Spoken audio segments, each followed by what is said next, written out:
आज हम बात कर रहे हैं दुनिया के सबसे भयानक, सबसे बड़े महासंग्राम की। एक ऐसा युद्ध जिसने सिर्फ नक्शे नहीं बदले, बल्कि इंसानियत की आत्मा को झंझोड़ कर रख दिया। ये द्वितीय विश्व युद्ध की वो कहानी है, वो महाकाव्य जिसने हमारी दुनिया को हमेशा हमेशा के लिए बदल दिया। इस महाविनाश की कीमत सोचिए जरा, 60 मिलियन से भी ज्यादा जाने। ये कोई छोटा मोटा आंकड़ा नहीं है, ये इतनी बड़ी संख्या है कि इसे समझ पाना भी मुश्किल है। बस इसी एक नंबर से इस युद्ध की भयावहता का अंदाजा लग जाता है। तो आखिर सवाल यही है कि ये सब हुआ कैसे? कैसे पूरी की पूरी दुनिया विनाश की इस आग में झुलस गई? चलिए, इसी सवाल के जवाब को परत दर परत खोलते हैं। तो चलिए शुरू से शुरू करते हैं। इस कहानी की जड़ें पता है कहाँ हैं? किसी धमाके में नहीं, बल्कि पहले विश्व युद्ध के बाद की कह सकते हैं एक झूठी और टूटी हुई शांति में। हुआ ये कि पहले वर्ल्ड वॉर में हारने के बाद जर्मनी पर कुछ ऐसी शर्तें थोपी गई जिन्होंने देश की आर्थिक कमर ही तोड़ दी। और जब अपमान और गरीबी एक साथ मिलते हैं ना, तो वो एक ऐसी जमीन तैयार करते हैं जहां नफरत की फसल सबसे तेजी से उगती है। और इसी असंतोष की आग को हवा दी एडोल्फ हिटलर ने। 1933 में जर्मनी का चांसलर बनते ही उसने एक एक करके अपने पड़ोसियों को निगलना शुरू कर दिया। पहले ऑस्ट्रिया, फिर चेकोस्लोवाकिया, और पूरी दुनिया बस चिंता में देखती रह गई। अब वो शांति का नाजुक सा धागा टूटने ही वाला था। यूरोप के ऊपर एक भयानक तूफान के बादल मंडरा रहे थे। और फिर आई वो तारीख, 1 सितंबर 1939। सुबह के 4:45 बजे जर्मनी ने पूरी ताकत से पोलैंड पर धावा बोल दिया। और बस यहीं से यूरोप में दूसरे विश्व युद्ध का बिगुल बज गया। एक ऐसा हमला जिसकी रफ्तार और क्रूरता ने पूरी दुनिया को सन्न कर दिया था। दुनिया ने युद्ध का एक नया और खौफनाक चेहरा देखा, जिसे नाम दिया गया ब्लिट्जक्रिग, यानी बिजली की रफ्तार से युद्ध। ये कोई आम लड़ाई नहीं थी। ये जमीन पर दौड़ते टैंक, आसमान से बम बरसाते जहाज और आगे बढ़ती तोपों का एक ऐसा तालमेल था जो दुश्मन को संभलने का मौका ही नहीं देता था। हिटलर की फौज एक तूफान की तरह आगे बढ़ रही थी। उन्हें कोई नहीं रोक पा रहा था। एक के बाद एक देश घुटने टेक रहे थे। डेनमार्क, नॉर्वे, बेल्जियम, हॉलैंड और यहाँ तक कि फ्रांस ने भी सिर्फ 6 हफ्तों में सरेंडर कर दिया। कुछ ही महीनों के अंदर लगभग पूरा पश्चिमी यूरोप नाजी झंडे के नीचे था। सोचिए, पूरा यूरोप हिटलर के कब्जे में, सिवाय एक देश के, ब्रिटेन। अकेला लेकिन मजबूती से खड़ा। और विंस्टन चर्चिल के ये शब्द, हम कभी सरेंडर नहीं करेंगे, सिर्फ शब्द नहीं थे, ये उस देश की हिम्मत की आवाज थे। यहाँ से कहानी एक बहुत ही दिलचस्प मोड़ लेती है। ये सिर्फ एक यूरोपीय जंग थी, लेकिन अब 2 ऐसी गलतियां होने वाली थी जो इसे एक असली वर्ल्ड वॉर में बदल देंगी। पहली गलती हिटलर की, उसने अपने ही सहयोगी सोवियत संघ पर हमला कर दिया।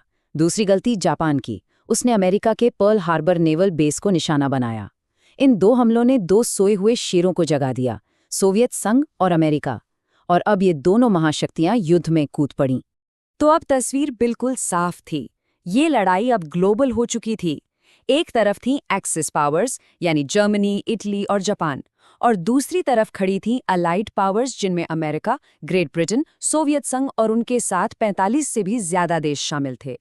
और फिर यूरोप में आया वो टर्निंग पॉइंट जिसने जंग का पासा ही पलट दिया, स्टालिनग्राड की लड़ाई। ये इतिहास की सबसे खूनी लड़ाइयों में से एक गिनी जाती है।